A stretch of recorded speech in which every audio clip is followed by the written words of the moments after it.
Welcome in to the Jordy Culotta Show. Wave your hand out there, baby! Shout out to the show. She puts the pinky into the nostril. Man, look at that. Healthy competition, there's nothing like it.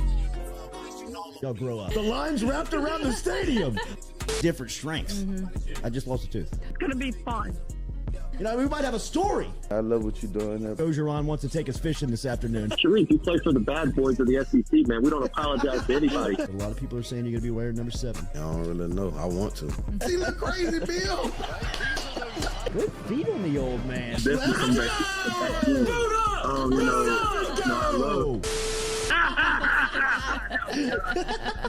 We'll be right back with the Jordy Culotta Show.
Into a Monday edition of the Jordy Culotta Show, live as always, built by RMB Builders, rmb-builders.com, RMB on the lives, rmb-builders.com. Pre-show during the show. RMB Builders.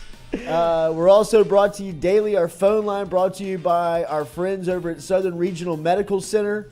Southern Regional Medical Center, real doctors, real solutions. Charlie Harvey and Jason Ramazan. I remember Jason Ramazan and Mr. Fun's Travel putting a trip together to Orlando for the weekend of opening college football, as the Tigers will be playing in the Knolls, as the Seminoles and LSU will get going on opening weekend. And Mr. Fun's Travel can get you there. If you want to be a part of it, just log online to MrFunsTravel.com. MrFunsTravel.com is where you can pick up your spot today, and they're closing fast, so you might want to get in there and get that done. All right, some big news. We're going to catch up with Sam Spiegelman. Spiegelman going to be here from 1-3. Spiegs is going to be talking about what happened over the weekend with Bayou Splash. Shea told us on Friday to expect a commitment from an offensive lineman, Ori Williams. And just like that, he popped over the weekend. LSU picked up their 21st commitment to the class of 2024, and they do it in the form of another offensive lineman. This time, Ori Williams, who was in town. He's from Texas. He is a 3-star guy, but did have offers from Texas A&M, Florida, Texas, as well as others.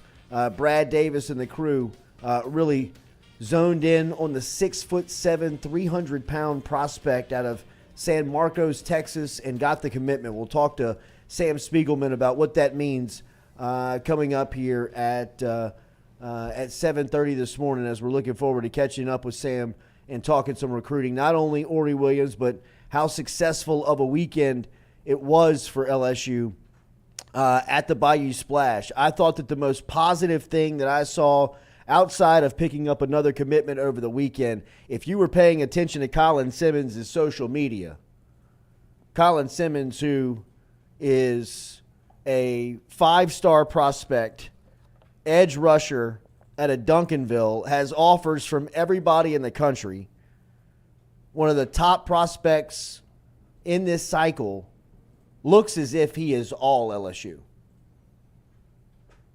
I mean, Stewie, I don't know if you can pull some of this social media up from Colin Simmons over the weekend, but I mean, the BK effect, which he was hashtagging all of his tweets with, all of his social media with. I don't know how LSU could feel as if they are in a better position. We said this about Caden Durham a couple of weeks back. Frank Wilson is telling a lot of people around recruiting that this is the guy that he is just isolated his energy and effort on this recruiting cycle, Caden Durham. Usually when that happens, that spells trouble for other recruiters. But it's unusual for it to happen for a prospect that's outside of the state, right? LSU's running back, and this is Colin Simmons, who is the 5-star edge rusher out of Duncanville. I mean, Looks good. Cool. I mean, take a moment. Marucci bat. The bucket hat. Got the Air Force Ones. Stewie, can you move that lower third? Oh, do you think that's our guy? I would think so. I would think That so. has to be him. I would think He's so. been out in Texas, But and then he I went to mean, Cali. He's done some custom work for a lot Yeah. of people. And then he's God, that looks hashtagging good. a lot of this stuff with the BK effect. Sorry, I just got breaking news on this end too. Joe Burrow's going to be in season 2 of The Quarterback on Netflix. Wait. Yeah, that's why I wasn't even looking at the. I I just thought got he turned this- it down. No, he just Joe Somebody must have. Lamar turned it down, and now Joe Burrow's on it, and it's starting with the calf injury. Ooh. Wow. I know. That's why I I'm was like, I excited. didn't even get to see that for a second. I was just. Is it like is this like the end season? Like the second Like what we season? just watched. It says Dov Kleeman at NFL_Dov Kleeman. Breaking: Bengals quarterback Joe Burrow will appear on season 2 of Netflix's Quarterback, according to Peter King. Wow. So Peter King Huge news. loves that.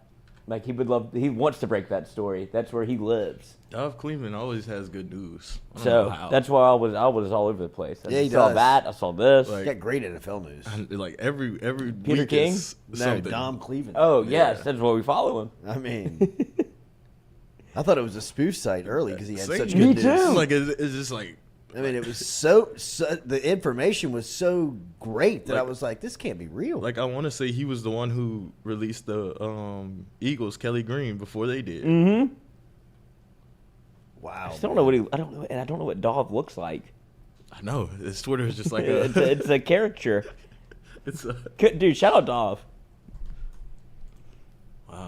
wow. Some other recruiting news over the weekend that Shay gave us a little bit of a heads up on and ended up happening was Joseph Cryer, another offensive lineman, 2024 offensive lineman, and he is out of Louisiana, has been committed to Ole Miss. He decommitted over the weekend. And he picked up a LSU offer last week. He is out of Manny, Louisiana. This is another prospect out of Manny that LSU could really strengthen the relationship on. But the offensive line coach for LSU, Brad Davis, has been doing an incredible job of evaluating, handing out offers with Brian Kelly. Shay went through really kind of the protocol of that last Friday. If you missed it, I urge you to go back and check out some of Shay's tidbits heading into the weekend. He really spelled out what the weekend was going to look like. And then, once the Bayou Splash kind of hit, it all kind of happened. And one of the things he tipped us off on was that Ole Miss committed offensive lineman Joseph Cryer out of Manny, Louisiana, was most probably going to decommit over the weekend. That happened after picking up the LSU offer. So I would expect LSU to pick up another offensive line commitment here over the next couple of days, which would put them at 22 commitments for the class. I guess counting scholarships is not, kind of what it used to be just with the roster management of these days. But you're obviously saving a couple of spots for Caden Durham and Colin Simmons in this class if you're able to pick up Joseph Cryer, which seems like that's most probably going to happen. And then you've got the two uncommitted guys in Louisiana with Dominic McKinley, the number 1 overall player out of Acadiana, and then Wardell Mack out of New Orleans. Didn't he no-show? I think he did no-show. Went to Florida. I mean, Because that was but- I'm not trying to count my chickens. Here's what I'm going to say on Wardell Mack. That's a hit, right? Like, you wanted him here. But I do know that the lead recruiter on Wardell Mack is Frank Wilson in New Orleans. And look, if you beat Frank Wilson in New Orleans, who's that over there at Florida? Would that be? That's Corey Raymond. It's probably Corey Raymond. No, it's probably Corey Raymond and Jabbar Jalouk. Yeah, probably. Mm-hmm. Running that. So that's a big win for them to get him at the grill in the Ville.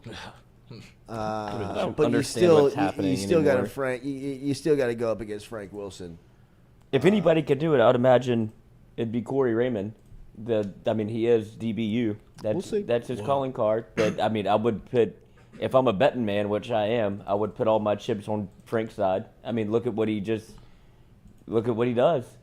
Well, I'm reading our guy, Shea Dixon. He put out a mock class 3.0. Was this morning? And Shay's working. Wardell Mack is in it. Yes, Wardell Mack's here. So that's the type of prospect that Frank Wilson does not miss on. Right. I know that I say that all the time about every prospect that's the type of. But when Frank Wilson is going after you and you're in New Orleans and he says, "I'm the lead recruiter on this. Everybody's got to run through me to get to this guy." Just good luck, again, if you're able to beat him in that type of scenario, that's a feather in the cap. That's one for the resume. That's one that you tell the stories on. If you can go into New Orleans and beat LSU with Frank Wilson as the lead recruiter on somebody that is high on the LSU board, that's a hell of a get. It's crazy that I know we're bouncing kind of to and fro, but the on 3 still has Texas a 58% chance to land Colin Simmons. Well, I think the money, people are, with Texas and Wardell Mack, I think they got him thinking when they spelled out the NIL stuff for him and Dominic McKinley a couple of weeks back, right? Wardell Mack left Austin as if he had committed to Texas. Yeah, Shea says Texas would probably be the leader right now. And I think that Texas is, and I am not by any means degrading NIL discussions in recruiting because that's the lay of the land now, right? People are trying to bash LSU saying that they're buying championships. They don't know what they're talking about. But if that's what they want to lob at championship teams of today's collegiate sports, okay. Everybody's playing within the rules on that stuff now. And Texas has got a really good NIL package and program put together where, they're recruiting towards that stuff. And it's not right, it's not wrong, it's not indifferent. That's just what it is. That's how it is, and everybody can play that game. So I think Texas is still making a run at players like Mack, players like Colin Simmons, that are giving them something to think about. But I think that LSU's got good relationships and good, amount of money in the collective. Also, some business people in town that if it comes down to a couple of $1,000, I mean, I think LSU's going to be sitting in a good spot. So LSU can play the NIL game. They may not be able to play it as long as teams like Texas, Texas A&M, and other schools like that are really heavy into it. But if LSU sets their sights on Colin Simmons, where a year and a half ago, like, hey, that's going to be the guy. That's the target. That's who we need to go after if you're LSU, speaking from that standpoint. They've got enough resources and enough money in the collective at this point where they can put stuff together. Well, it's not supposed to be pay for play. All right. Well, I mean, Ace Jordan says it in the chat where it's like there's no way Texas lets a guy like Colin Simmons leave the state, but it feels like you talk about Uncle Frank, you talk about Frank Wilson and his inroads in Louisiana, but it feels like he's been on Duncanville. I mean, look at his visit history. Mm-hmm. And when you think about Frank Wilson, you also have to think about what his history is in Texas also. He was at, UT San Antonio where he was the head coach? Is that right? Yeah. Yes. So, he's got relationships there, I'd imagine, where he made some inroads with schools like Duncanville, wherever he was there trying to recruit to get, obviously it wasn't at the capacity of LSU, but still having those relationships matters.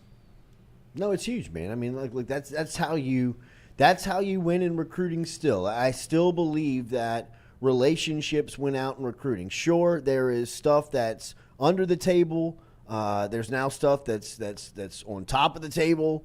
But it's still, at the end of the day, relationships, right? Like Colin Simmons is very close to his autistic brother, that people have to make sure that part of the recruitment is taken care of. And from what I have been told from people that are close to both Simmons and LSU on this, is that LSU has made that nearly seamless for Simmons' mother, the travel, the brother, for Colin's peace of mind, things that money really can't buy. Right? Like, I mean, at the end of the day, there's going to have to be a sweet deal for Colin Simmons. I'm not saying that that's not going to matter. That is going to matter. But what's really going to push it across the finish line is who has the best relationship? Who makes them feel the best? Who makes them feel the warmest? And, people will say, well, whoever has the highest bid is going to make. I don't necessarily believe that to be true for everyone. Sure, there are recruits where it's about the bottom line. Who's the highest bidder? Wherever the money's right, they're going. But for people like Colin Simmons, who knows that if he stays on track and, by the grace of God, he stays healthy and gets into a program, most probably over the next 3 years, he's going to become a first-round draft pick.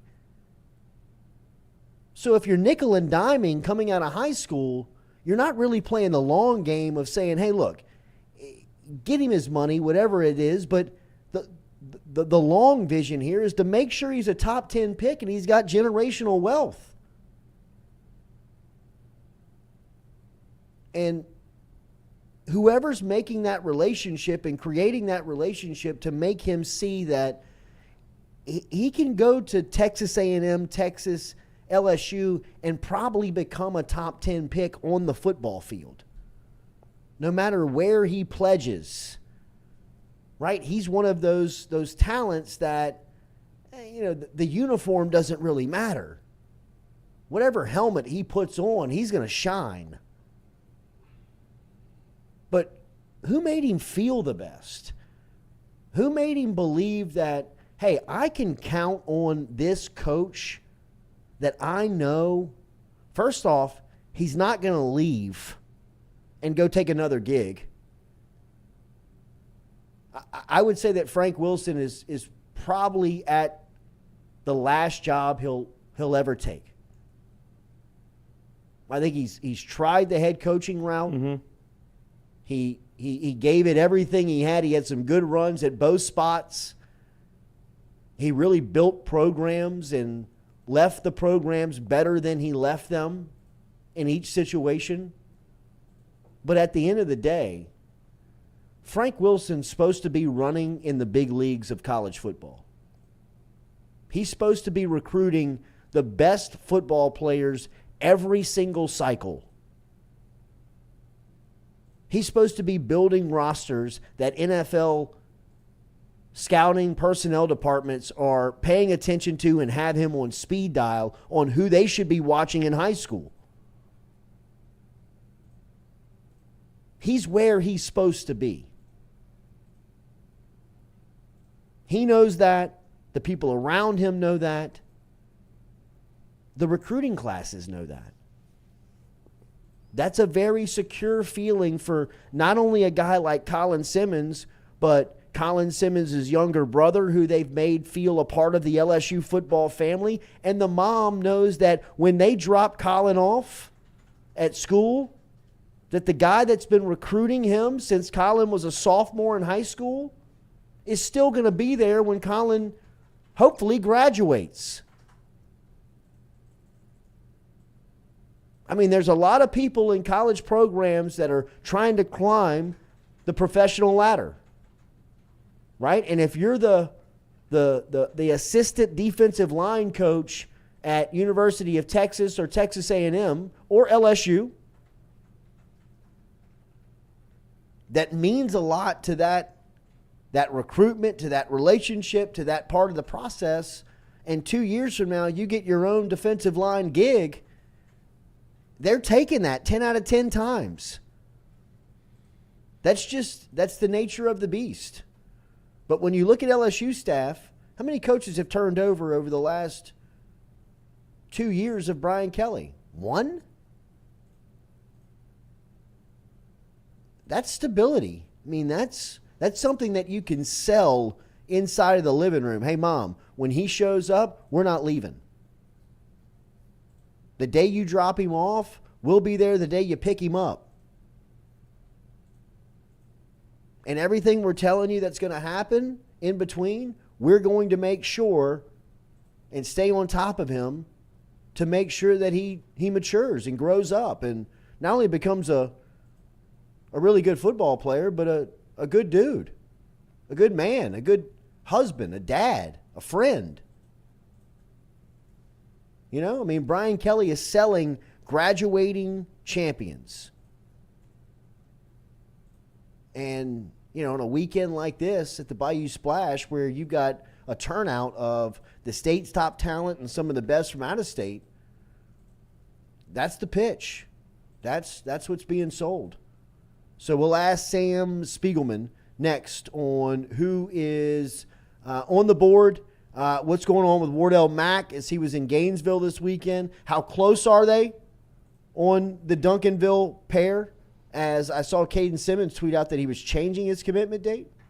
Caden Durham? Yep. Mm-hmm. Did he announce the date?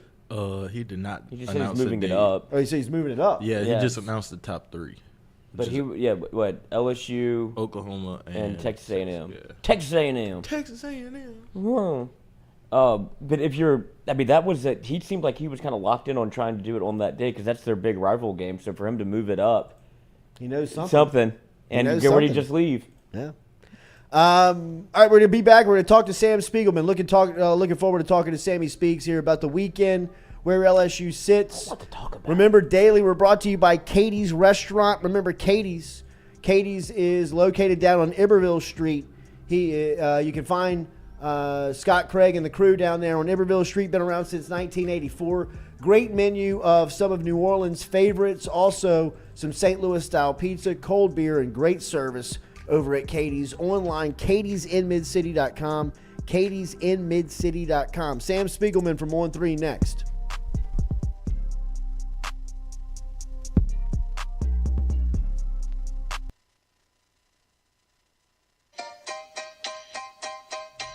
Hey fellas, it's Jordy Culotta for my friends over at Men's Total Health. Guys, do you suffer from fatigue, decreased libido, erectile dysfunction, weight gain or loss of muscle mass, signs of depression, anxiety, hair loss, mental fog, general loss of interest? Then you might be suffering from low testosterone. Go see my friend Mike Roach and his great team over at Men's Total Health. over in Metairie at menstotalhealth.net online and stop in and see how they can change your life today. A simple shot and some knowledge from Mike Roach can get you back up, moving with your energy, get your sex drive back, build your muscle mass, make you feel young again. All online, menstotalhealth.net.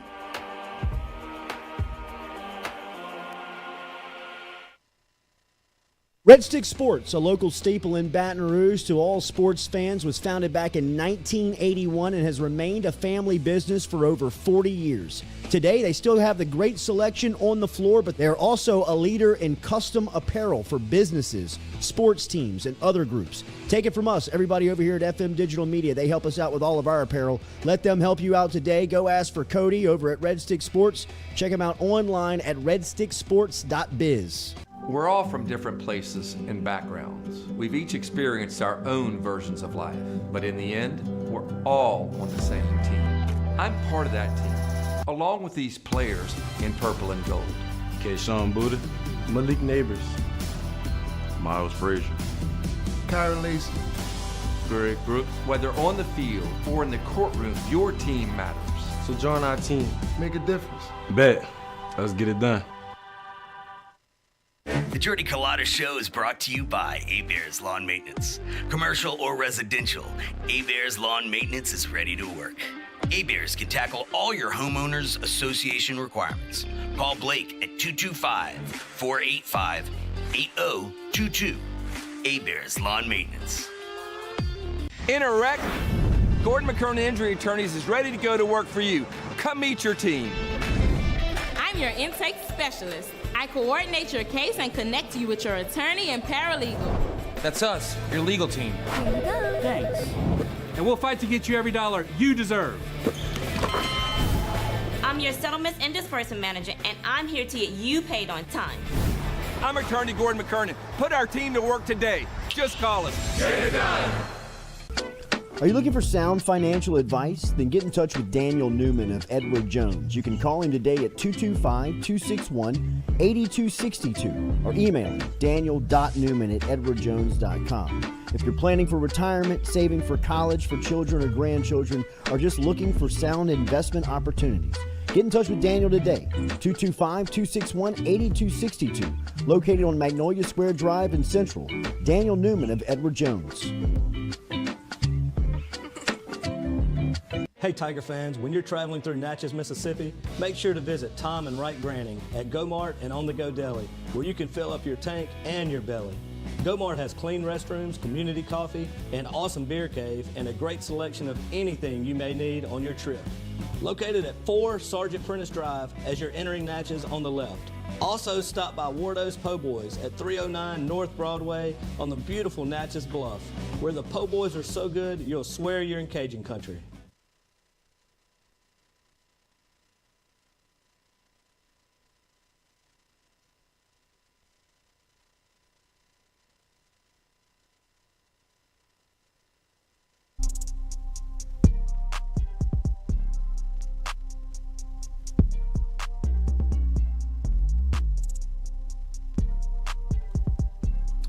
All right, welcome back here. Jordy Culotta Show, as always, brought to you by our friends over at Siraj Realty, Siraj and Rotenberg Realty, as we've got our spot right here on Government Street, 2148 Government Street, for lease right now. If you are in the market and looking for a spot that is very accessible to downtown with great exposure, on Government Street, which is a great thoroughfare all throughout the week of a ton of business traffic moving up and down Government Street. Get in touch with our friends over at Siraj Rotenberg Real Estate to get inside the space. You can come check it out as it is available for you. All right, right now some great tidbits up over at On 3 at the Bengal Tiger. Obviously, so much stuff going on this past weekend with the Bayou Splash. Some of our favorites are over there, including Sam Spiegelman. It has been too long since we've caught up with Spiegs, and it is good to catch up with him this morning. Good morning, Sam. How are you? Doing great, Jordy. Thanks for having me, man. Absolutely. Lots to get to, so let's jump right into it. Bayou Splash over the weekend. Tigers pick up a commitment from another offensive lineman This time they pick up Ori Williams. What did the Tigers get? Yeah, this is a Brad Davis eval. I think Brad might have been his first offer almost 2 years ago. Ori Williams has length and size for days. What BK did last year, getting guys like Lance Hurd and Emory Jones. Those guys are not in the state this year. So Brad Davis went out of state. San Marcos, Texas is a guy that Georgia, that Texas, everyone wanted early on. Listen, his play is not. He is not a 4-star. He's not a 5-star, but this is a guy that you were talking about in 3 or 4 or 5 years in a weight program, getting to really get coached up at the offensive line position that can potentially play on Saturdays and then Sundays. Ori Williams has a wingspan. The size, I mean, he's bigger than Lance Hurd from a length perspective, a wingspan perspective. A lot of raw tools that really get to see how he develops at LSU. But down the line, a lot of upside for this kid. Sammy, you mentioned the evaluation that Brad Davis is going through. Can you take us through what that is like? Because the offensive line has changed their identity faster than any position group at LSU since Brian Kelly has been there. Yeah, I mean, look at that offensive line. Look at the depth that they have. I was in a conversation about LSU's offensive line over the weekend, and there's an argument about who is the most athletic offensive lineman, and then you kind of look at the depth and look at who they have right now between Will Campbell, Emory Jones. These are youngsters. Lance Hurd, who's being groomed. The guys that they're currently assembling in this class right now. There's an argument about how athletic these guys are, but Will Campbell has been a dominant player since he was a freshman at Neville. The same Emory Jones, a multi-sport state champion, football, powerlifting, basketball, and even those are 4- and 5-star guys. When you look at this 2024 cycle. Obviously they got a big time commitment from Ethan Callaway out there in North Carolina, but a guy like Ori Williams is not a guy that has fallen to LSU in the past. He's out of state. He's got size and length for days. This is a real Davis and his staff. Obviously, we know that they're locking down Louisiana to that. But the fact that they have ties to North Carolina and ties to Texas and Mississippi. Louisiana is not an offensive line factory. The numbers suggest it. History suggests it. Last year was probably operation with guys like Lance Hurd and before that Will Campbell, Emory Jones. So they have to be able to go into neighboring states like Texas and get really prospects like Williams, that guys that maybe don't come in and change your program, but down the line give you great depth and potentially great play. Yeah, and even guys like Paul Mubanga and DJ Chester in this class, who I know athletically they love. All right, we're going to get to everybody that was there.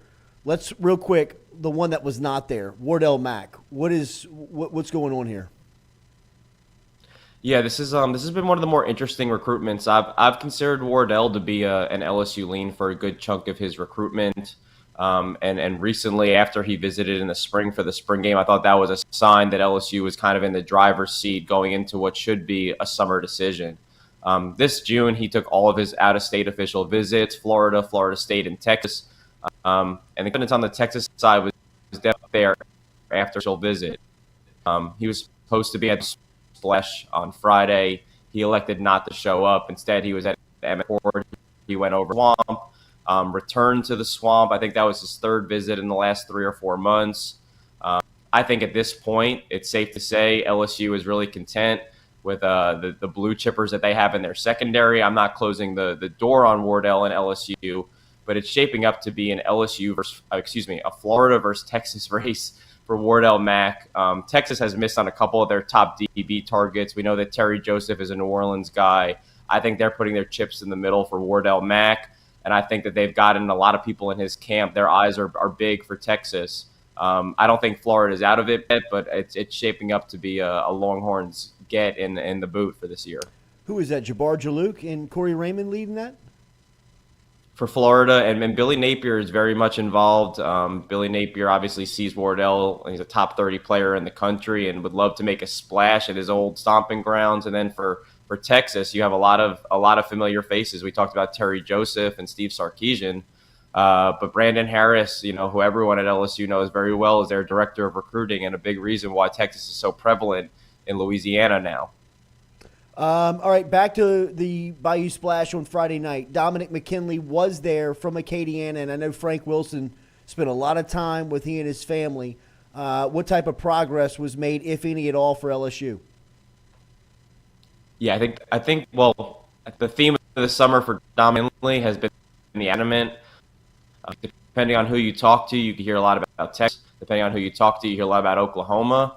And there's a thought that he's been to A&M quite a bit, and there Elijah Robinson has a history of getting some of the best defensive linemen in the country year in and year out since he's been at A&M. But LSU has put Frank Wilson on the case. Obviously LSU is playing from behind after Jamar Cain went to the NFL. Jimmy Lindsey recruited Dominic McKinley when he was at South Carolina, but the biggest connection that Dominic had with LSU was Gerald Chapman, who's now the defensive line coach at Tulane. Once that move was made, LSU was kind of playing from behind. Now, they put the Godfather on the case. Frank Wilson has, I don't want to say he leveled the playing field, but LSU is certainly going to be a factor with Dominic McKinley.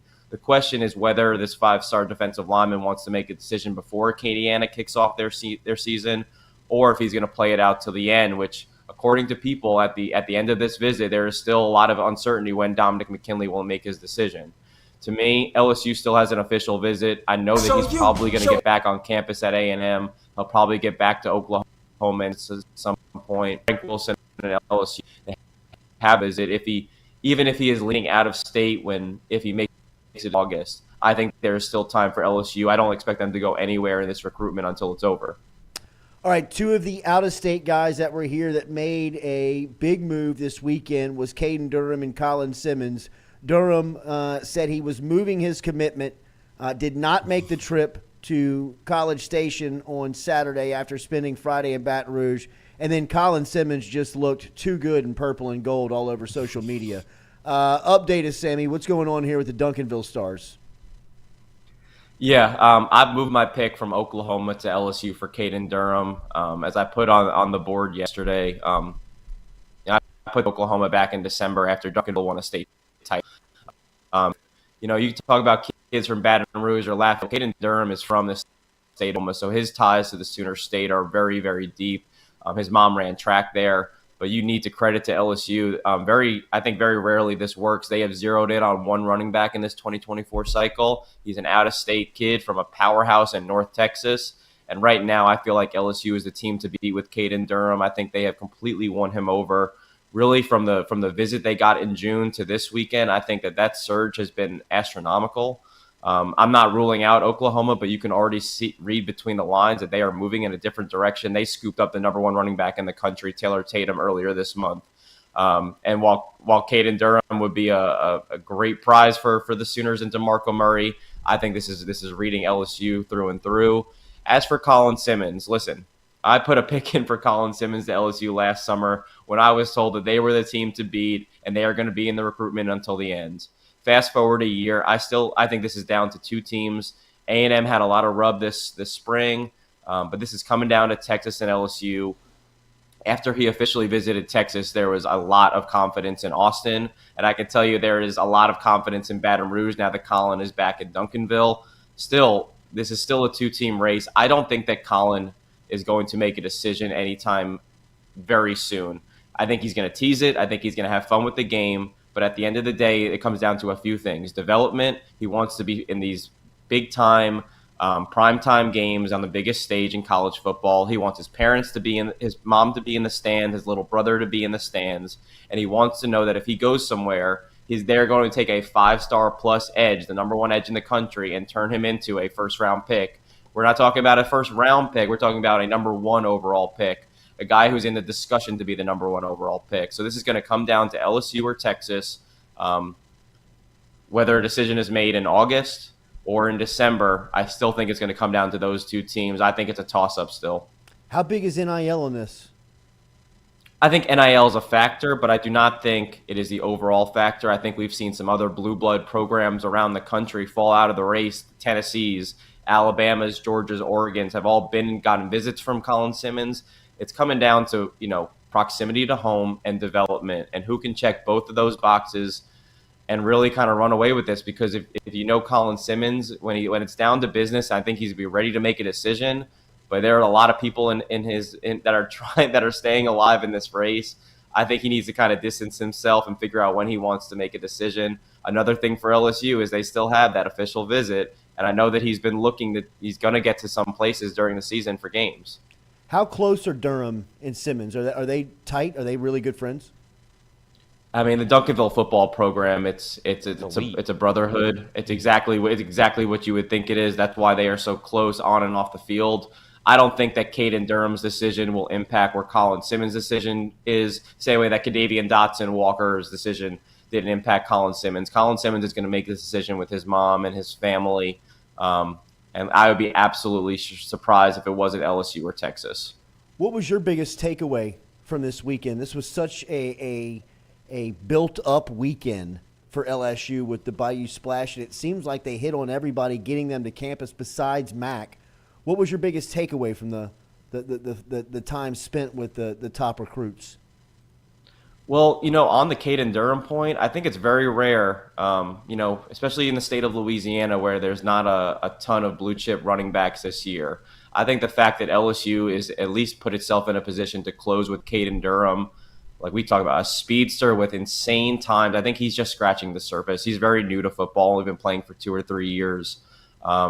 I think Frank Wilson putting LSU in a position to get Caden Durham from a powerhouse like Duncanville speaks volumes about LSU. We're talking about, and I'm going to get to this point in a second, but we're talking about LSU as a national program there. For them to potentially be able to do that, I think that speaks volumes. And then from the other side, with Wardell Mack excluding from the conversation, and we don't know how that recruitment is going to play out, the way that they've set up to kind of close the deal with the in-state recruits, there are some cycles where Louisiana is very deep, and there are some where it's very top-heavy. This year, LSU is kind of they're not going to allow anyone to squeak through the cracks here. They are putting themselves to get the best offensive linemen, the best receivers, the best DBs. Anyone who wants to be in the state is going to have a chance to play for LSU. Very few exceptions are going to squeak through the cracks. There are a few that you're going to have to watch, but when you have a Louisiana-heavy class, a lot of players that want to play for LSU, that have kind of dreamt of playing for LSU, you're kind of negating some of these external factors like the transfer portal and NIL and whatnot, and you get a good group of players that I think that it's part of the formula for a championship down the road when you get players that want to be at a program like this. Is LSU getting the feel that Xavier Atkins is going to flip? Yeah, I think that's been a long time coming. I think when you get a player like Tylen Singleton, who can do so many different things, I think he was the catalyst for Xavier Atkins with A&M so much in the mix with both Tylen and Xavier. Also Arkansas playing those cards right. They were trying to, negative recruit LSU to get one of these hybrid second level defenders. With Xavier now in the Houston area and LSU getting Tylen right before the Bayou Splash, Xavier going back to A&M, I think that says it all. He had the chance. He was on the RSVP list to come to LSU, to go back home to Baton Rouge. He elected to go to College Station. He has been a top priority for DJ Durkin. I think it's just a matter of time before he plays for the Aggies. And the name that keeps popping around linebacker is Devin Smith, right? The Georgia native? Yeah, that's a name that LSU got on campus. Listen, if Xavier Atkins wants to flip to another SEC school, LSU and Matt House is doing a fantastic job of finding these second-level defenders. Tylen Singleton is one of my favorite players, bar none, in the country. Devon Keys, and then you add someone like Devin Smith. Xavier Atkins is a really great player. He's an SEC linebacker through and through. But if you look at that potential second-level defenders of Tylen Singleton, Devon Keys, and Devin Smith, that's nothing that you're going to lose sleep about.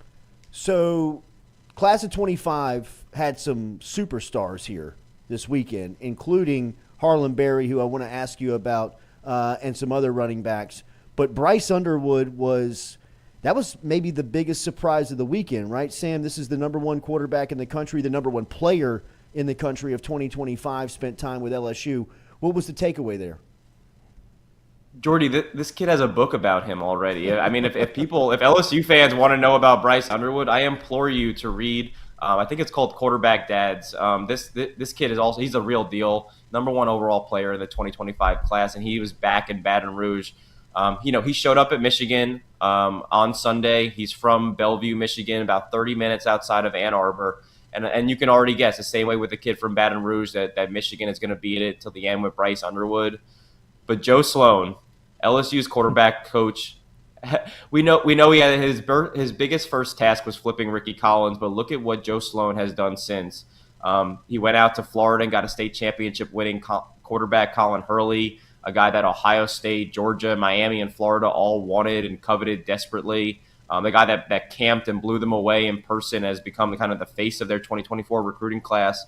And now Sloan, there's not a 2025 quarterback that he really fell in love with except for the number one quarterback in the country. And it looks like they are, I don't want to say they're all in, but their chips are very much in the middle with Bryce Underwood. Joe Sloan and the family, the Underwood family, have really vibed, as the kids say. I think that you need to look at Joe Sloan as one of the best young national recruiters. I mean, we're talking about what he's doing with Bryce Underwood, but he's been involved in so many of these in-state recruitments. He has kind of taken over the capital of Baton Rouge area, North Louisiana, his old stomping grounds, and then going to places like Virginia and Florida, and in Bryce Underwood's case, Michigan. I think that LSU is on Bryce Underwood's short list. We know that Ohio State is out of the mix after they found their 25 quarterback. This is going to be another national battle. We're talking about Colin Simmons and Caden Durham in the 2024 class. And now at the most important position at quarterback, we're talking about LSU going toe-to-toe with Michigan for Bryce Underwood, the number one player, number one quarterback in the country for next year. And right now, if not, the other options are George McIntyre. Like, Joe Sloan is changing quarterback recruiting for the Tigers. Wow. Harlem Berry was in town along with James Simon. This is a special year for Louisiana and running backs. Talking about 2025, I'd imagine that Frank Wilson has zeroed in on both of these guys. Yeah, I think LSU is in a really great position with both of these guys. We talked about them having to go out of state for Caden Durham. Well, they have to keep them in state for 2025. At Harlem Berry, I think he'd be pretty open at this point that he's a pretty big LSU lean. One of the earliest offers, I think one of Frank's first offers when he even got to LSU at camp last summer. Harlem Berry, his uncle is Jabbar Jalouk, and he's been to Florida this summer.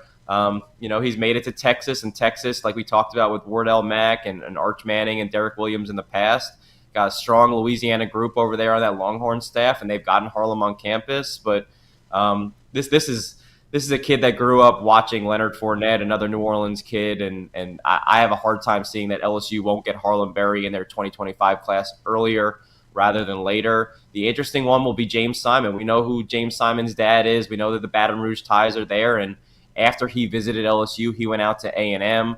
He's been to A&M a few times. He's been to TCU a few times. We know that Georgia and Alabama are also getting in the mix with James Simon. We talk about Harlem Berry's electricity and speed. Well, you can contrast that with James Simon, SEC build and toughness between the tackles.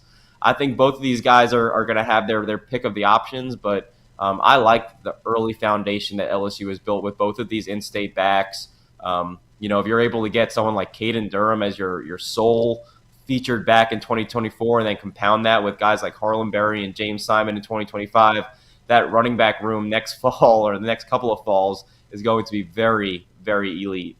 This class of 2025 has some star power in it as well, as you mentioned. Who were some of the other underclassmen that were in Baton Rouge? You had Brett Underwood. You had all those receivers from Texas. You had DeCorian Moore, who's from Duncanville. In my opinion, is the closest thing to Odell Beckham that I've seen since Odell was at Newman. Oh, wow. And then you're talking about going out of state, but they had Taz Williams, who's a 2025 four-star receiver from Red Oak in Dallas. You had Andrew Marsh, who's a top 30 wide receiver in the country out of the Houston area. And these are all of Coach Hankton's top receiver targets in the state of Texas that they had on campus this past weekend. Is now a legacy player out of Sulphur, J.D. LaFleur, has made a pretty big jump here. His dad, David LaFleur, was an All-American in the 90s. Does LSU sitting in a really good spot here, right? Yeah, well, look, you kind of see some familiarity with, I think it was that 2022 class when Will Campbell and Walker Howard and Bo Bordelon were committed. Well, now you have Brett Bordelon committed in this 2025 class. He's the face. Right. And then maybe J.D. LaFleur joining him, probably not too far out. We know that J.D., he worked out at LSU a few times over the summer, and, man, he blew it out of the water. Tavion Galloway was one of LSU's tight end commits in the 2024 class. He ended up decommitting. And in watching the 2024 tight end commit working out alongside J.D. LaFleur, you were kind of curious who was committed to LSU and who was the highly rated tight end. But J.D. LaFleur, man, he is he is the son of an NFL tight end. I mean, his kid should not be so short-handed, so precise with his route running and catching in the middle of going into his junior season at Sulphur. I can tell you in that part of the state, they've been raving about him throughout the spring. So to see him collect that offer and now be at the top of LSU's wish list in that 2025 class is certainly a good sign. I would not be surprised if that 2025 class begins to get rolling a little bit faster this season, and they have a good chunk of that group already when spring rolls around and they start really adding pieces next spring. At Sam Spiegs on Twitter, a great follow, especially this time of the year. Sammy, last one, I'll get you out of here. They had a huge decommitment from Ole Miss over the weekend that seems like has LSU's fingerprints all over it. Joseph Cryer, offensive lineman out of Manny. What's going on here? Yeah, I think today is going to be a really fun day for LSU fans, Jordy. I'll say that. Joseph Cryer committed to Ole Miss in June. He early on, a lot of the Big Ten teams liked him. Nebraska, Indiana, Iowa. His stock started to rise. They won a state championship. Him, Tackett Curtis, Tylen Singleton are all teammates on Manny.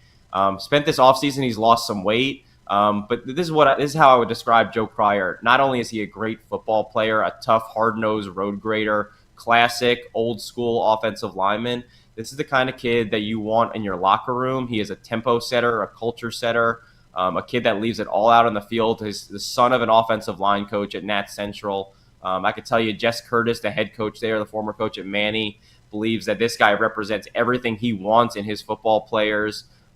He got that offer from LSU. He visited on Friday with his buddy Tylen Singleton, made it to Ole Miss, and decommitted a few hours later. I think as we're talking about LSU building out an offensive line group that's not only talented but has depth.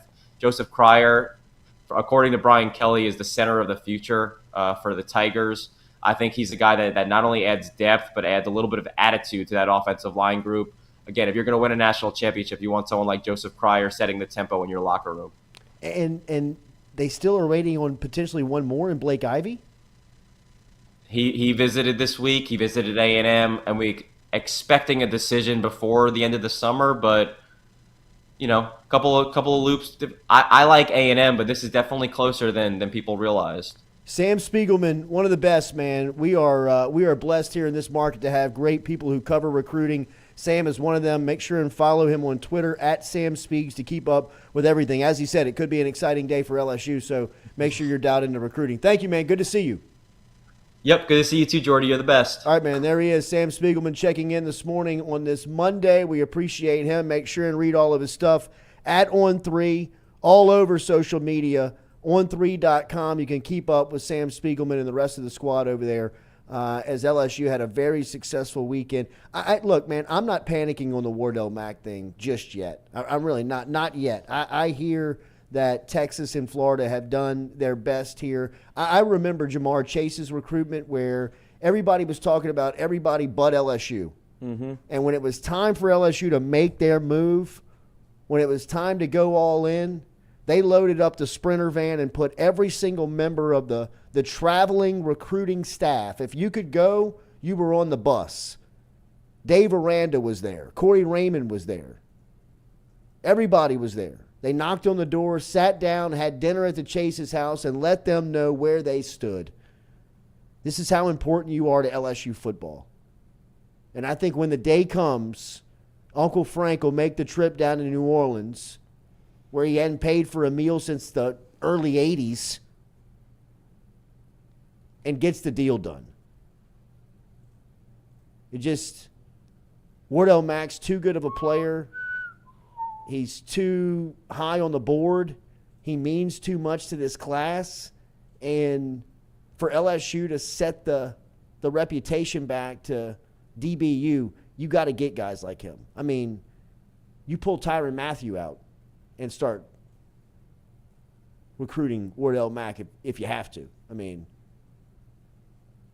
that's the type of player he is. I'm not panicking yet on Mack. I think there's a lot of time left here. And look, Texas and Florida have done tremendous jobs, but it's not over for LSU. It's almost like you have to make a statement if you're LSU. Like, you don't come into John Ehret, you don't go into Marrero and go get somebody. If you have Frank Wilson on the case, it's almost a point of pride. Right. Like, yeah, now you want him? Oh, now I'm going to get him for sure. And I know he's a 4-star, he's a good player, but it's all like, don't poke the bear and make Frank go, really make him want to come to LSU. Because he can do that. Like, if you want to give Frank's full attention to somebody, look at what he did with Harlan Berry. Look what he did with Caden Durham. Whenever he has your full attention, he usually gets you. And if it's Wardell Mack, a corner from John Arrett. I agree.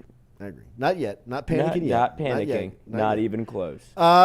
Looking forward to our new partnership with one of the best Ochsner Andrews Sports Medicine, brought to you daily by the Ochsner Andrews Sports Medicine Institute, treating more than 30,000 athletes a year with innovative treatments for sports injuries. You can visit ochsner.org/reports to learn more. Ochsner Andrews Sports Medicine Institute gets the same sports medicine care that the pros receive with minimal invasive treatments and quicker recovery times. Visit ochsner.org/sports to learn more or to schedule your appointment today. That is ochsner.org/sportsmed /sportsmed to learn more today. Ochsner Andrews Sports Medicine Institute. Don't let a sports injury keep you sidelined. The team over at Ochsner's Healthcare for athletes with same-day appointments, and they're available near you. Visit ochsner.org/sportsmed to learn more. We'll be back. Hour 2 next here. Jordy Culotta Show, as always, built by R&B Builders.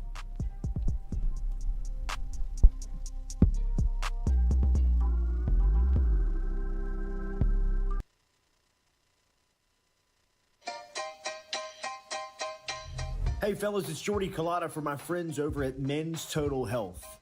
Guys, do you suffer from fatigue, decreased libido, erectile dysfunction, weight gain or loss of muscle mass, signs of depression, anxiety, hair loss, mental fog, general loss of interest? Then you might be suffering from low testosterone. Go see my friend Mike Roach and his great team over at Men's Total Health over in Metairie at menstotalhealth.net online. And stop in and see how they can change your life today. A simple shot and some knowledge from Mike Roach can get you back up, moving with your energy, get your sex drive back, build your muscle mass, make you feel young again. All online, menstotalhealth.net.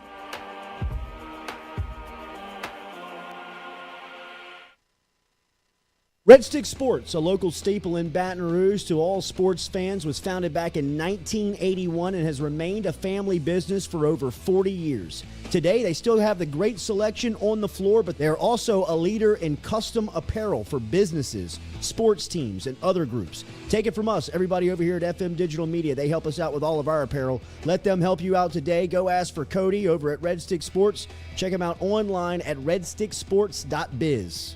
We're all from different places and backgrounds. We've each experienced our own versions of life, but in the end, we're all on the same team. I'm part of that team, along with these players in purple and gold. Kayshawn Buddha, Malik Neighbors, Miles Frazier, Kyron Lacy, Greg Brooks. Whether on the field or in the courtroom, your team matters. So join our team. Make a difference. Bet. Let's get it done. The Jordy Culotta Show is brought to you by A-Bears Lawn Maintenance. Commercial or residential, A-Bears Lawn Maintenance is ready to work. A-Bears can tackle all your homeowners association requirements. Call Blake at 225-485-8022. A-Bears Lawn Maintenance. In a wreck, Gordon McKernan Injury Attorneys is ready to go to work for you. Come meet your team. I'm your intake specialist. I coordinate your case and connect you with your attorney and paralegal. That's us, your legal team. Thanks. And we'll fight to get you every dollar you deserve. I'm your settlements and disbursement manager, and I'm here to get you paid on time. I'm attorney Gordon McKernan. Put our team to work today. Just call us. Get it done.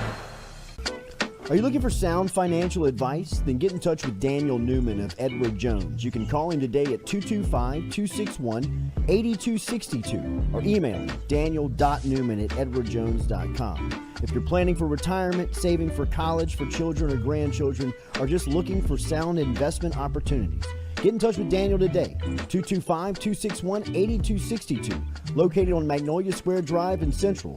Daniel Newman of Edward Jones. Hey Tiger fans, when you're traveling through Natchez, Mississippi, make sure to visit Tom and Wright Granning at Go-Mart and On The Go Deli, where you can fill up your tank and your belly.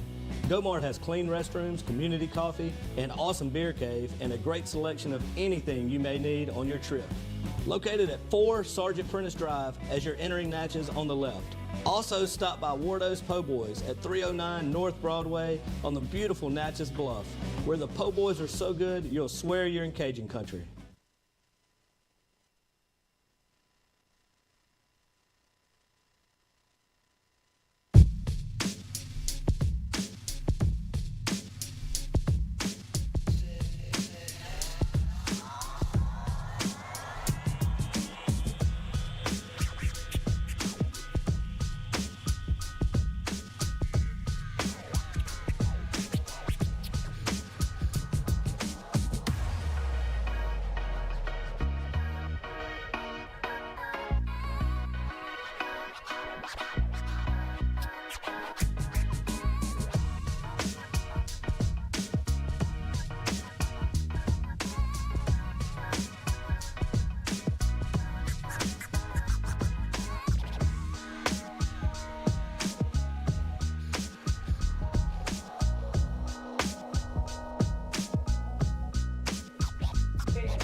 Welcome back here, Jordy Culotta Show. As always, built by our friends over at RMB Builders. If you don't mind, hit that like button, share button, comment button. Real big shout out to our partners real quick here. As we've told you, our new partnership over at Click Here Media, Click Here Digital Media, that officially really begins tomorrow as far as the contract states. And we've been pretty excited about getting that news out there over the last couple of days, and kind of got giddy about it and let the cat out of the bag. But we do want to, and I want to make sure and do this because today officially is the final day of our partnership with our friends over at WAFB. And man, WAFB and their entire team over there, Joe Scortona, Rob Hayes, Heather Godan, and the entire crew over there, for taking a chance on us when we were very, very fragile. We didn't know who we were and what we were doing and where we were going, and they were able to bring us in and give us some guidance and allow us to be partners with them, and then put us on their website every day and put us on their app every day and put us on television once a week, which we got so much feedback from. I mean, I would be so many places and just kind of be in my own world, and people would say, "Hey, you're the guy that I see talking about the sports in the morning." And I'm like, "Where? On the podcast?" And they're like, "No, on WAFB." I'm like, "Oh, yeah. Just a whole new audience, a whole new experience." And we had some discussions over the last couple of months on what the future of the partnership was going to look like, and we had great discussions, and we've got great relationships over there, and we've built some friendships for a lifetime, really. And then over the last couple of weeks, I think we realized that it kind of came to an end, and it was awesome. It was great. You know, it all ended in handshakes and hugs, and really looking forward to working alongside one another here into the future. But I just wanted to make sure and recognize and make sure that we put on the record how grateful we have been for our partnership and the people over at WAFB. We did some pretty cool things over there, man. The documentary about Ricky Collins and Zachary and Eli Holstein, and that showdown last year on ESPN, and the lead up to that, and some of the stuff that we've done with Darren DeQuano and Jacques, and going to SEC Media Days, and some of the stuff that they really gave us some credibility to do, to be quite honest. Nobody knows who the Jordy Culotta Show is. The Jordy Culotta Show partnered with WAFB, opened up a lot of doors for us. So just wanted to make sure and say thank you. It was a fantastic partnership, one that we learned a ton from, and gave us an opportunity to take this next step and move on to a chance and go into the great wide open with Click Here Digital, which we are we were so fired up. We couldn't have done that without WAFB. So wanted to make sure and say that publicly how much we appreciate them. Speaking of WAFB, one of the things that you can count on from our news partners is great Saints coverage because of Jacques and the sports team's commitment to making the trip down to Metairie, going to the preseason games, hitting up the press conferences, and making sure to keep up with the news. And news was popping over the weekend, including Jimmy Graham speaking to the media for the first time since signing with the Saints. And one thing that was evident about Graham speaking to New Orleans media was how much this place means to him and how much he's been wanting to really get back. He is quoted, and I'm quoting here from our friends over at NewOrleans.football, who is just totally changing the game. Just changing the game. My man Nick Underhill, man's got beer being made after him. He's hiring the Louisiana Sportscaster of the Year and Brooke Kirchhofer for a full-time gig. He's got irons in the fire. He's got my man Mike Triplett on staff. He's got some of the best photographers that is doing work down at camp. Great video team. Nick Underhill and NewOrleans.football are, look, they're running away with it, man. They're doing incredible work. Make sure and check them out. And I'm reading from Triplett's piece over at NO.football right now with Jimmy Graham speaking to the media for the first time. And Graham says, it feels amazing to be back home. I'm just blessed to be here, blessed with this opportunity. When you're away from the game and you realize how much you love it, and when you're away from this building, you realize how special of a place this is. I'm in the best cardio shape of my life. I know that's not a problem at all. I took up bicycling during my hiatus and was biking hundreds of miles he was Pelotoning a week.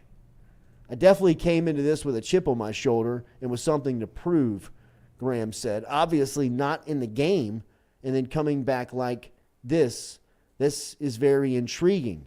And you have to prove yourself. You basically have to prove yourself every day when you're trying to do what I'm doing right now. So Jimmy Graham is back in the building, and I think a lot of us are very speculative. I know I am, at least on the initial signing of it, especially when you look at the room, right? You look at Juwan Johnson, who I think is set to have a breakout season, especially if Mike Thomas can stay healthy. But even behind him, I love the addition of Foster Morrow, and then you have this, kind of this thing in Taysom Hill that you can just kind of move all over the place and use him in different situations, and one of them is tight end.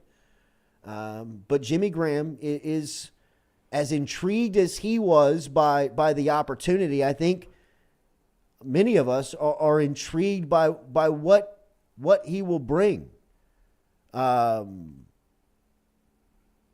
So I think that this is a pretty cool chance. So you have Ross Jackson's number on that phone? Call him up real quick, if you don't mind. Call. He is I just texted him. And he said that he Phone's is, dead. Phone's dead. Okay.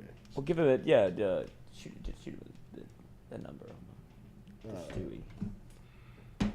Ross has more insight than, you talk about New Orleans.football, but Ross also, he's got so much insight into it feels like the Saints are kind of cooking right now, where there's more buzz around it than there's been in quite a while since Drew Brees left, where it feels like you have Derek Carr, and you kind of feel like you have somewhat of a quarterback, and Jameis is still on the roster, and he's still making, he's one of the best interviews of all time. Like, you just open up the microphone and let Jameis go. And at some point, you're going to have him. I think so too. At some point, I don't know if his book's not over. No, and we'll see what happens with Derek Carr, because it felt like out of sight, out of mind a little bit, where he's a starter, but you don't know if he's a top 10 quarterback in the league. And how LSU's offense has gone, you really are putting a lot of pressure on him to be able to. You're putting a lot of chips in that basket, right? Yeah. Because you have Dennis Allen's offense and the way that it looked under Pete Carmichael, and you have Sean Payton still he can't help but make news. Yeah. And you'd like to see the offense kind of take a step forward, because it never got fully settled under Jameis, and Andy Dalton's Andy Dalton. That he did all he could. Old Red Rifle. All right, we have Ross Jackson from Locked On Saints podcast. One of the best down there in New Orleans. Want to get to him with a lot of information that's popping right now, and I know he's in his car and he's actually on his way over there right now. So, Ross, good morning. Thank you for joining us, man. How are you? Hey, homie. No problem at all. Thanks for having me on, man. Hope y'all are doing well this morning. Absolutely, man. Let's jump right into it. Jimmy Graham spoke to the media for the first time over the weekend. What'd you think of the signing? I think the signing is, obviously it was an interesting one, right? Nobody really expected that one coming up on that morning before training camp kicked off. But it is an interesting signing, and it's one that I think can fill a gap for the New Orleans Saints if he ends up making the roster. What we shouldn't do is assume that this is a sure thing, right? We shouldn't assume that, they signed Jimmy Graham, now Jimmy Graham is 100% on the roster. We don't know that yet. We have to wait and see how he's able to kind of make everything happen throughout camp here, but it's clear that he would have a specialized role within the offense, particularly as a red zone threat. He said himself during his press conference, I'm 6'7" and I love the red zone, when he was asked what he could bring to this team. And this is a team that didn't really seal the deal enough in the red zone when it came to converting those into 7. And they would like to see that number boost up. And maybe Jimmy Graham, if he makes the roster, could be a big part of making that happen in 2023. Yeah, the last catch he made in the dome over a year ago, that one-handed grab for the Bears, leaves a lot, if he can still do that within the 20, that might be a role he fits. Hated the scene for Trey Turner. Man, I thought when they signed him last week, Ross, I thought that was a nice piece of insurance and security for the offensive line depth. What does him going down now do for the evaluation of that position? How many more guys do they want to give a look there? Yeah, they still have a lot of guys to look at and rotate there, but you're right. I thought that the signing of Trey Turner was a perfect move for them. It was another veteran addition with starter experience, and maybe you could even go so far as to say, could still be a starter in the NFL in the right system. And the Saints were adding him next to James Hurst, who's kind of a similar guy. And so you had James Hurst who could play at guard, who could play at tackle, and then you had Trey Turner who could play either of those guard spots. I thought that was a really good insurance policy for New Orleans. Now, basically what it means that they don't necessarily have to go back to the drawing board here. They're just back to where they had begun the season, where they spent their entire offseason. So it does give rookie Nick Saldiveri a little bit more footing and more opportunity to be able to maybe prove what it is that he can do at the NFL level, especially with today's practice is the first padded practice. So this is a good day to watch him as well as the rookies on the defensive line as well. So I think that it just kind of puts them back at that spot. But it's been really interesting watching the rotation of James Hurst and Andrus Peat. James Hurst kind of leading the way at left guard so far. Is that because Andrus Peat's ramp up coming back off of injury, or is that indicative of something else? So it's going to give the Saints an opportunity to really be able to take a look at what they've got. Maybe they bring in some more guys. They brought back Coda Martin, but I wouldn't be surprised to see them continue to tinker around with that position, whether at the bottom of the depth chart or potentially even higher. Ross Jackson joining us here from Locked On Saints podcast. Must follow right now on Twitter at Ross Jackson NOLA to keep up with what is happening with the New Orleans Saints right now. We mentioned the offensive line, and I mentioned Trey Turner going down, and I don't even want to mention this player's name because I just want to look up in preseason game number 3, and he's out there for a series, and then he's starting all throughout the year. Mike Thomas, where are you on him? What are we feeling about Thomas at this point of camp? Yeah, you got to be feeling really good about him so far. The question, I don't know that there's the way that I kind of look at it is that I don't need to ask the question, is he going to be out there week 1? I'm fairly confident that he's going to be able to manage himself through camp and everything and be ready for week 1. The question is, how long can he be ready throughout the season? But I will say that this is a different situation for Michael Thomas entirely. He doesn't have to carry an offense. He doesn't need to come up with 149 receptions. He's got 2 really good wide receivers beside him, and Rashid Shaheed, of course, Chris Olave, both those guys going into their second years. He's got a quarterback that locates passes, that works closer to the line of scrimmage, all those things that kind of work in his advantage. And he's just simply in a situation, too, to where he just doesn't have to be that 100-plus catch guy anymore. And so I do think that his ability to be able to come out and prolong his season is worth buying into until proven otherwise. We're not talking about, and I can't remember who it was, but somebody recently was talking about this. It's not like Michael Thomas is coming back off of 2 reconstructed knees or something like that, right? These are kind of freak injuries that happen. And unfortunately, they've kept him sidelined for the majority of 3 seasons. That's not great, but it's not inconceivable that he could bounce back and have a meaningful season in 2023. And I think that he's got a little bit more motivation to get that done too. Because look, as much as any fan, any analyst, any player, any teammate, any coach, whatever wants Michael Thomas out on the field, no one wants Michael Thomas out on the field more than Michael Thomas. Yeah. And especially in a season where he's got appearance incentives, game incentives, performance incentives, team success incentives that build up his contract. That almost another $10 million on top of what he's making. I think that that's a motivating factor for him as well. And so I think that he wants to be out on the field. He doesn't look hampered. He doesn't look like he's slowed down. He doesn't have any hardware. Doesn't have any residual bandaging or anything like that so far here throughout training camp. So far so good for Michael Thomas. But of course we'll continue to keep a close eye. Come on, Mikey T. One time, baby. All right, let me see if I can stay out of this name trap that gets me every time. David Carr was on the Saints facility representing the NFL Network talking about his brother Derek. There we go. All right, that was good. And you could sense it through David in the way that he was talking about his brother, that this is almost a second win for him and that he is really loving being down in New Orleans. What have you seen from Derek Carr as he is now the Saints signal caller? Yeah, I think, the biggest highlight that I would say about Derek is just how quickly he's been able to grasp this offense. Now, look, the New Orleans Saints offense and the Raiders offenses have kind of been running parallel to one another for a long time, right? I mean, it's that West Coast Air Coryell blend of offenses that works low to high, that's willing to dice you up and kind of win in a death by paper cuts kind of way, but also is able to take the top off when those shot plays are available. And I think that it helps the Saints kind of return to form a little bit in terms of how they want their offense to run. Now, can they execute it?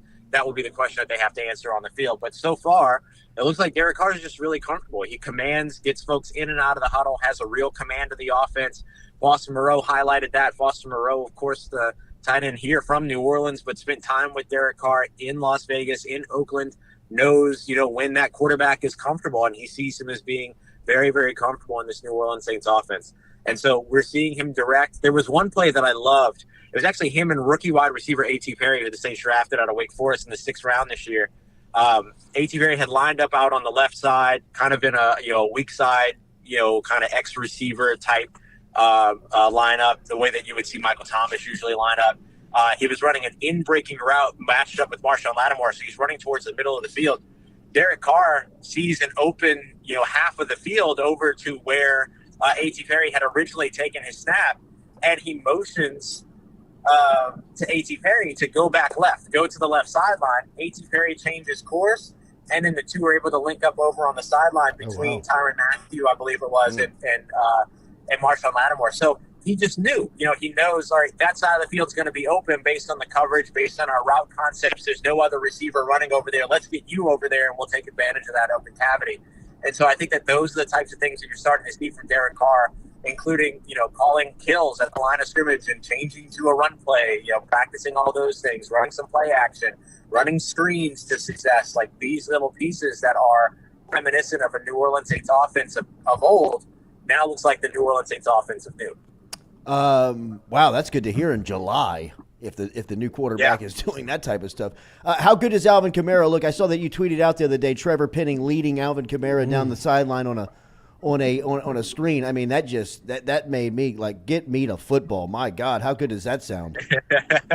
Yeah, that was a really fun rep to watch. The thing about Alvin Kamara is that no matter how good you remember he is, once you show up to training camp and see him with your own eyes, he's better than you remember every single time. And it's the most remarkable thing, but his footwork, his fluidity, the way that he moves, the way that he dances, the way that he, gives, creates opportunities and for himself and, creates with the ball in his hands, it's remarkable. And so you see those big, breakaway plays every now and then, like that screen pass that Trevor Penning led the way for, which was great to see.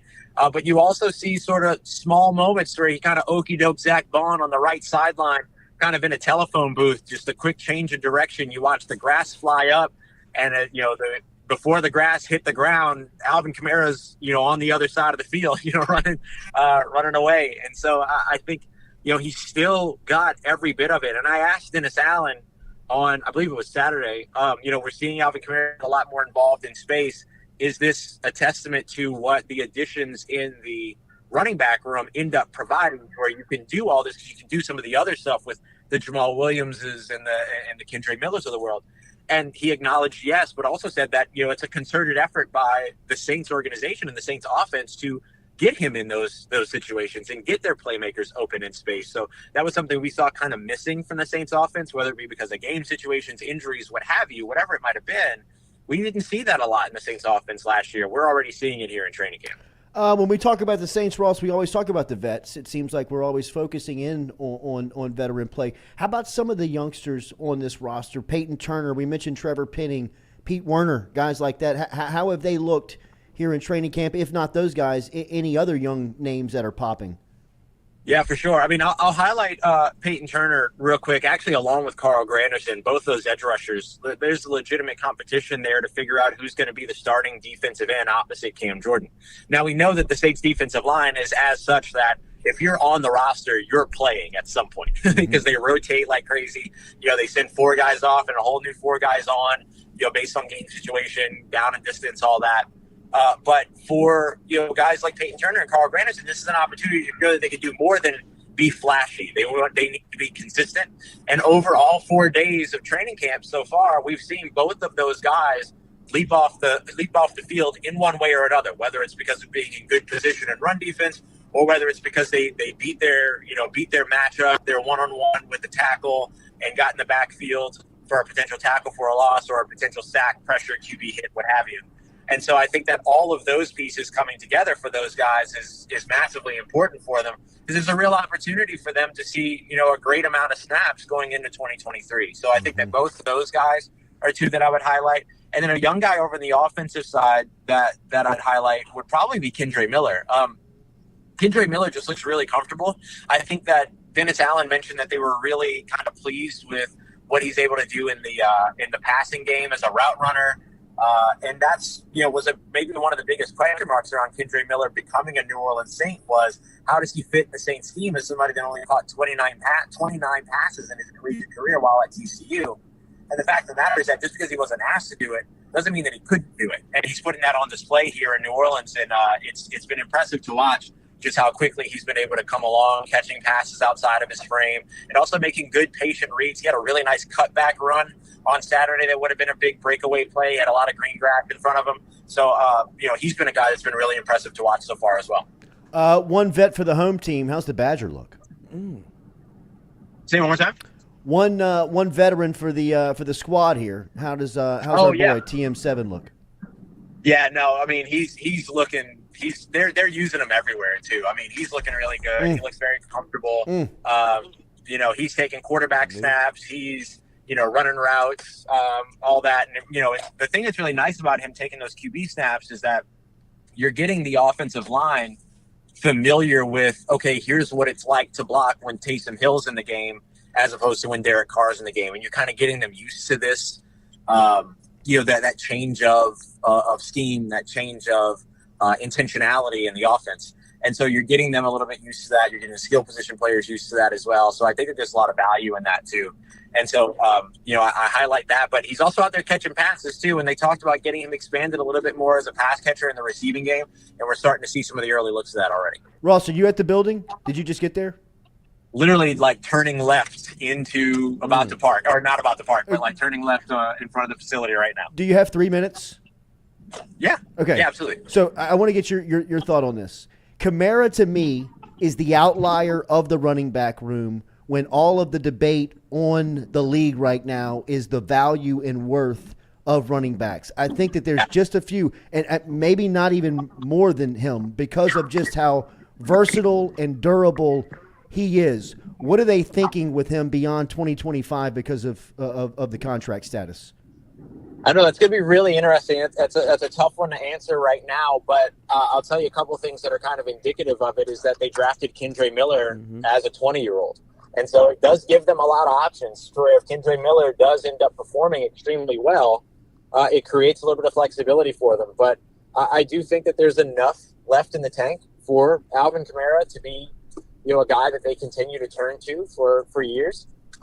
Maybe the contracts become a little bit more short term, but then depending upon where Alvin Kamara is in his career, he might be very okay with that. And that could be a good opportunity for him to be able to, continue to stick around with the team, maybe on some of those shorter term contracts, things like that. I'm not sure. Mm-hmm. But 2023 will definitely provide a lot of clarity in terms of that, and to be able to see just how much of the offense he can continue to be as a part of what this team is looking to do out of the backfield. But the diversity of that backfield that they have right now is one that I think has enough benefit that I could understand if they want to keep it together and, continue to kind of make some runs with that trio of him, Jamal Williams, and Kendre Miller, especially if Miller pans out to be what they hope in the future. Give me 30 seconds on what you thought about Sean Payton. on Sean Payton? What he said about Nathaniel Hackett. Look, I think, Sean Payton never does anything, half thought about or anything like that. Everything that Sean Payton does, he's very intentional about. If he's 99% sure, then he's 100% unsure. And so when I hear him making comments like that, and by the way, protecting his quarterback too, I think that's kind of been lost in this whole conversation, is that Nathaniel Hackett had a lot to say about why Denver last year wasn't his fault. And so Sean Payton coming out and doing what he's doing, I think he earned himself a little bit of wiggle room or a little bit of trust from Russell Wilson, who he hasn't necessarily been very openly complimentary of over the course of media, or in media and over the course of the offseason so far. And he's able to kind of use this opportunity to maybe weigh the buy-in for his organization and see who's on his side and who are the guys that are going to be repping with him. So I'm not surprised by Sean Payton's comments. I'm more surprised that people are surprised with Sean Payton's comments. That's right. Have a great day at camp. Keep up the great work. Thanks for the time this morning, man. You're the best. Thanks, buddy. Appreciate you. Thanks for having me on. Y'all take care. Stay safe, and I'll talk to you soon. There he is. Locked On Saints podcast. Find him on Twitter at Ross Jackson Nola. Following the New Orleans Saints. Appreciate him for spending a couple of minutes with us as he pulls into training camp this morning here. As some of these youngsters have really got to start to pop here for the Saints. The Saints are going to be so interesting because it feels like you talked about Alvin Kamara. We'll probably have him back on, Ross, where I kind of wanted to ask a couple of things where Saints feel like they're in a buyer's market right now because of the NFC South, and it feels like you can win the division. Mm-hmm. But if it doesn't go the way that it could, if it goes the other way, do you trade Alvin Kamara? Is he somebody that somebody would want to pick up that contract because of the way that it's structured? It's not a terrible deal. And, yes, because you heard the smoke last year. Yes, open for discussion. You saw some of the smoke last year with how the offense was going, and okay, he's a good player. You can get something in return from him.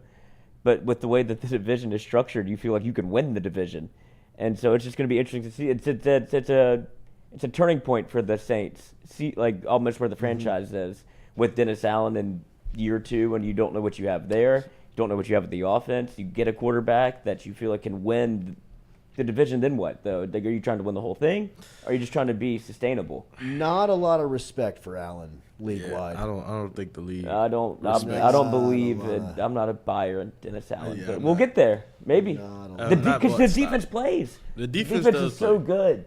It's just I don't know if he's a head coach. But it's about the team playing, not just the defense playing.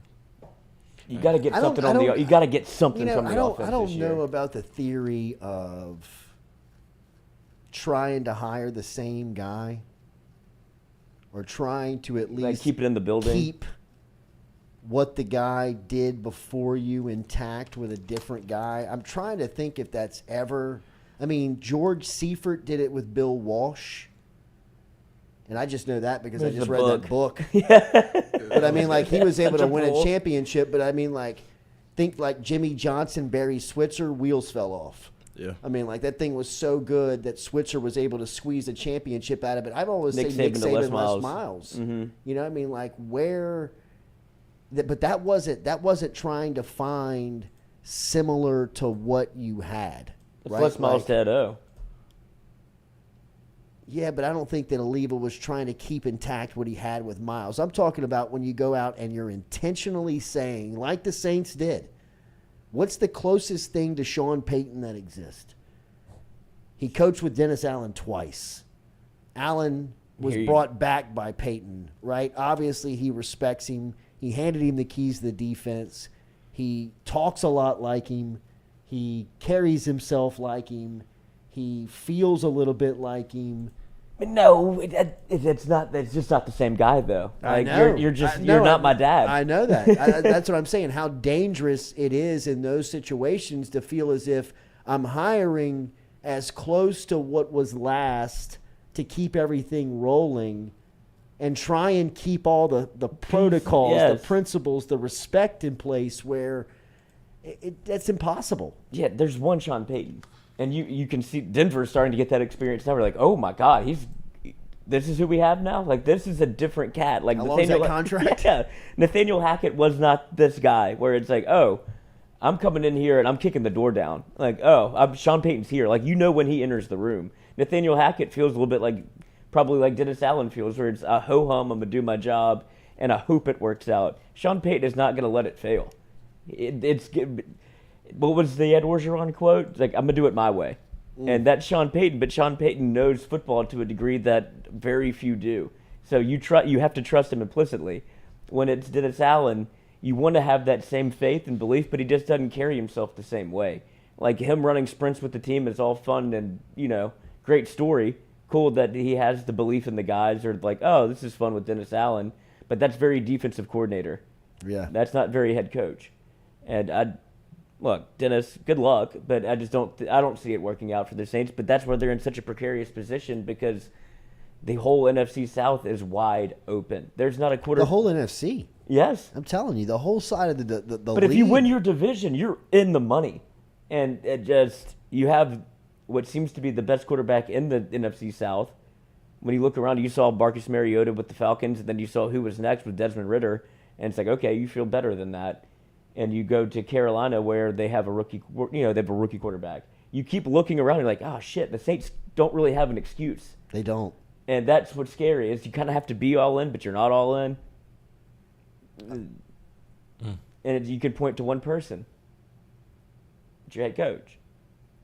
And I don't know where you go from here if it doesn't work out this year. You kind of, we were kowtowing to bring Sean Payton back and Dennis Allen get cuckolded and go back to defensive coordinator. Everybody's better. Everybody likes this more. But you can't do that just because of the way that coaching works. Golly. Because it was a great scenario.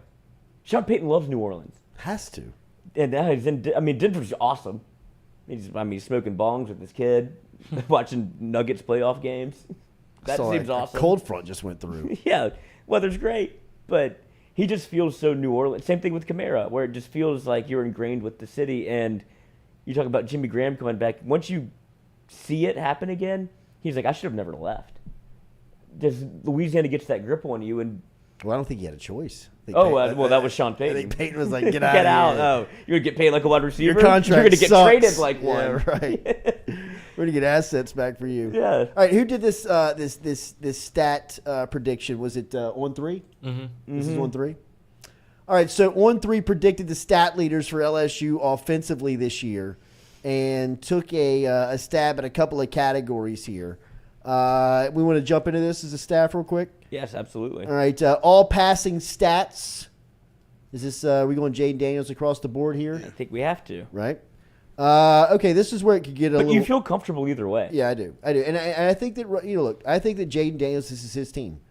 I think he's the starting quarterback. He deserves to be the starting quarterback. He's going into camp as QB1, and he has a chance that, look, he's got to stay healthy. I think he's got a chance to be quarterback from got a chance to get drafted from bell to bell. Yeah, absolutely, he's got a chance to get drafted. And this draft class is tremendous. Mm-hmm.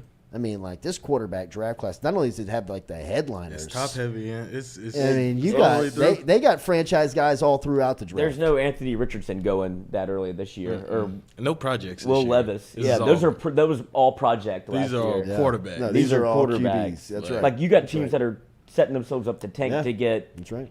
Caleb Williams or Penix Drake May. Jr. Penix can sling it. Oh my goodness! And he went back to school. Like he shouldn't have come back. Jalen Daniels from Kansas. He's probably one of them that they're looking at. Was it Sam Hartman at Notre Dame now? Yeah. Also, it's like that. He's going to be sneaky, a 15-year NFL vet. in my mind. I've been hearing smoke about this Devin O'Leary guy too. He transferred from NC State to an SEC school. I don't know what SEC school, but Kentucky. Yeah, Kentucky. And he's been a 4-year starter, so I'm sure he'll get some run.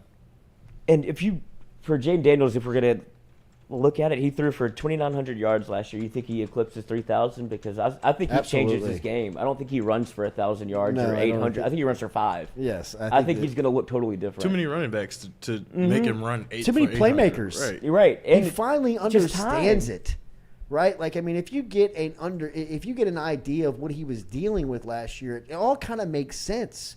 Right? Like, I mean, like, think about the first time. Like, I'm going through this right now.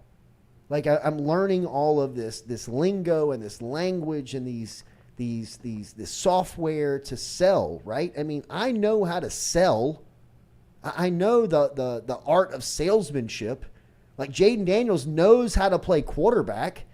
He knows how to play offensive football, but when you go to something new, it's like, yeah, put me out there. Like, I want to go sell it. You know, like I told Bo White, our CEO, like, yeah, I can sell it. I get on a call last week, and I'm like, wait, what about selling? Where's Bo? Yeah. You know, like, I mean, like, I need that, like, the playbook. Before I can talk it, I need to understand what I'm doing. I can understand what I'm looking at. What are my keys? What are my terms? What are my, right? I mean, that's what Jaden Daniels is going through the first 6-7 weeks of the season. And, you know, I know I was critical. I know that the fan base was critical on, you know, he gets back there and he panics and he just tucks and runs. Well, it was like, hey, man, rather than making a mistake, I'm just going to play safe. Do what I know how to do. Right? And now it's like, hang on. I got the process. I know the offense. Put me out there. It's not fast anymore. Right? Like, let me go out there. Put me out there. I know exactly what I need to be looking for. I know exactly who I need to be looking at. I know exactly what is the situation and where the ball is supposed to go. And now with 18 extra pounds, a year with Mike Denbrock in the film room and understanding what this offense is asking him to do, it's not asking him to run it 12 to 15 times a game. They want a running threat. They don't want a running quarterback. And now with the understanding and no turnover with Joe Sloan, Mike Denbrock, Brian Kelly, Brad Davis, Frank Wilson, Cortez Hankton, the whole offensive staff, nobody turned over. I really believe that Jaden Daniels could play himself into a first-round selection. I really believe that. I mean, if you look at his team, he's going to have attention. If you look around him, he's going to have pros. Brian Thomas, Malik Neighbors, Aaron Anderson, Kyron Lacey. We haven't even mentioned the running backs, tight ends yet.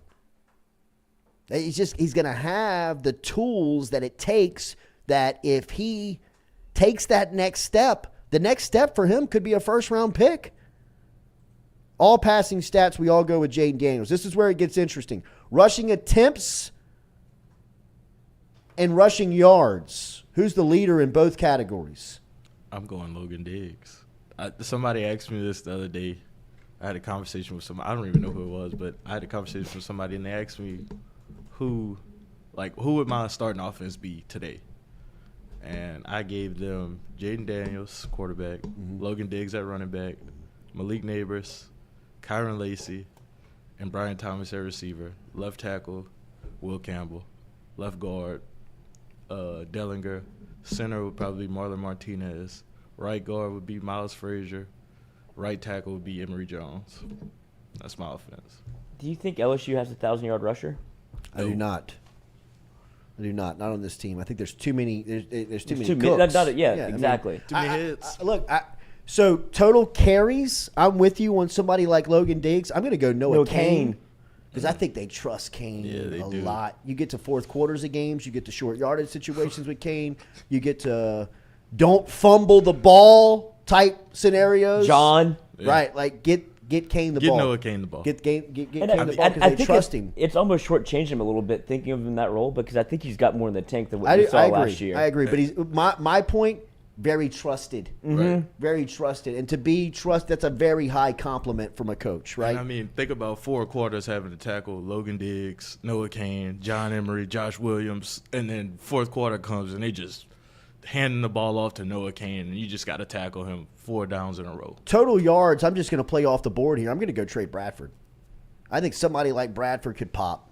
You know, I don't know who's going to have the most yards in this room. I think they're all going to have opportunities, and Bradford, to me, is the one that could hit the most home runs. You know what I'm going to say? 3rd time here. Come on, John, one more time. Why not? Please. I'd buy it. Let me buy one more time. I'm still in. I want to see this movie. I'm with you. If John Emery can get right, because you see it, he's a home run hitter.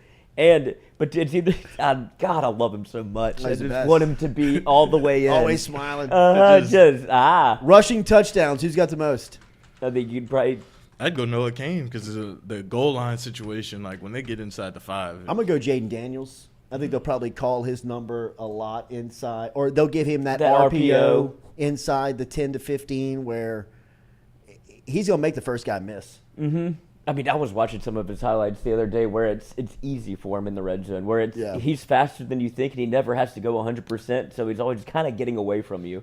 But give me Noah Cain, because everything that led up to this conversation of him just being trusted 4th quarter, pound, all right, let's melt the clock, give it to your most trusted guy, and he has a nose for the end zone, so I'll go Noah Cain. Receptions and receiving yards. 3, 2, 1. I go Malik. Yeah, I go Malik on Malik both. Elite. Malik on both of them. I think he's just sure-handed, does really special stuff after the catch. Receiving touchdowns, I would have Brian Thomas. That's what I was going to say, I think Thomas is probably going to be a vacuum cleaner inside of the 20. What if it's Pimpton? Pimpton could probably dent that stat. Yeah, but I don't. But I think freshman. Thomas is your target. He's the high flyer. He's the jump over the. You try and one-on-one him inside the 20. I think you immediately check out of whatever you're in. Oh no! And just throw it up. I mean, just let him go get it. Receiving touchdowns, I got Brian Thomas. Who's everybody got? That was going to be my pick, was Brian Thomas as well, just because of exactly what you said.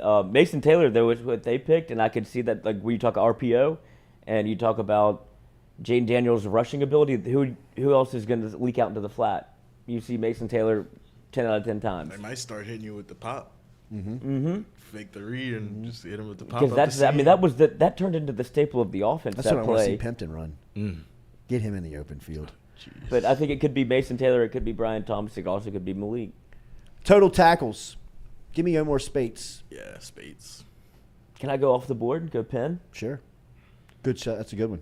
I'd like to see him pop this year because he started to get that. It felt like he was figuring it out at the end of the year. I like that one. That one a lot. That was a good off the board. Sacks. We all got Perk here, right? Yeah, Perk. Yeah. Perk might lead the country. Off the board, though, I'd go Womack. Mm-hmm. I think he's got a chance. Somebody else is going to get going because of the attention that Harold Perkins will get, but you can't deny his. They really like so good. I think he has 3 or 4 sack. I think he has a couple games with multiple sacks where he's got Arkansas 3 or 4 sacks. Yeah, where you just can't block him. Like what's happening? Like you can try everything, and then you got to remember Mason Taylor's blowing you up inside. Mason Smith. Mason Smith. Where's number 4 at? Mm-hmm. Exactly. He's pointing at him every play. God, I can't wait to watch him do the last one. Interceptions. I'm gonna go Greg Brooks. I think Greg Brooks is probably the safe play. If I had to pick another one, I'm gonna say Deuce Chestnut. I was about to say Deuce Chestnut or Deuce Chestnut's a good one. Major Burns could be one, even though he doesn't play. No, he's just bored. Yeah, you just trust him. More of a roamer. Yeah. I'm going Coach O pick. Sage Ryan. God, if he does that, LSU could be special. They would. LSU's defense is for real if Sage Ryan is their leading interceptor. Corners rarely see a corner. Yeah, I know. Lead you in but I'm just wondering where they're going to put him. I think he's a corner. Yeah, he's a corner. He's a corner. Like that's because I think Deuce is going to be in that slot role. Yeah, Deuce where he'll is be. inside the hashes. He's a player. When you watch the Syracuse film, he's just always there. He's always around the ball. He so is. I think he's going to surprise some people. He is. He could be a great nickelback on this team. Yes. And you didn't get to see him, so it's like kind of the fear of the unknown if you're an LSU fan, where I don't know what it is. Give me a Ron Brooks again. Oh, Give me that nickel that you can put out there that can lead your team in interceptions. and runs a 4.2. Yeah. Like, oh, I didn't know you had it like that. And he comes off the edge Mhm. fast. That's what, yeah, he wants the contact, which is what I love about Deuce. Is he's in your face. He fits the SEC more than he popped in the ACC, but he was playing SEC football. Appreciate you being out there today. Have a like, hit that like button, share button, comment button if you don't mind. Remember, the fishing rodeo is coming up. We will tweet it out. We will have some representatives in from our friends over at Boot Crew Media this week, but you need to sign up. You can sign up whether you want to sponsor or you want to put a boat in for the 4th annual Boot Crew Media Jordy Culotta Show Fishing Rodeo coming up. Check it out online. It is on social media. Make sure and find it there. Everybody's so fired up for football, dude. I'm there. It's happening.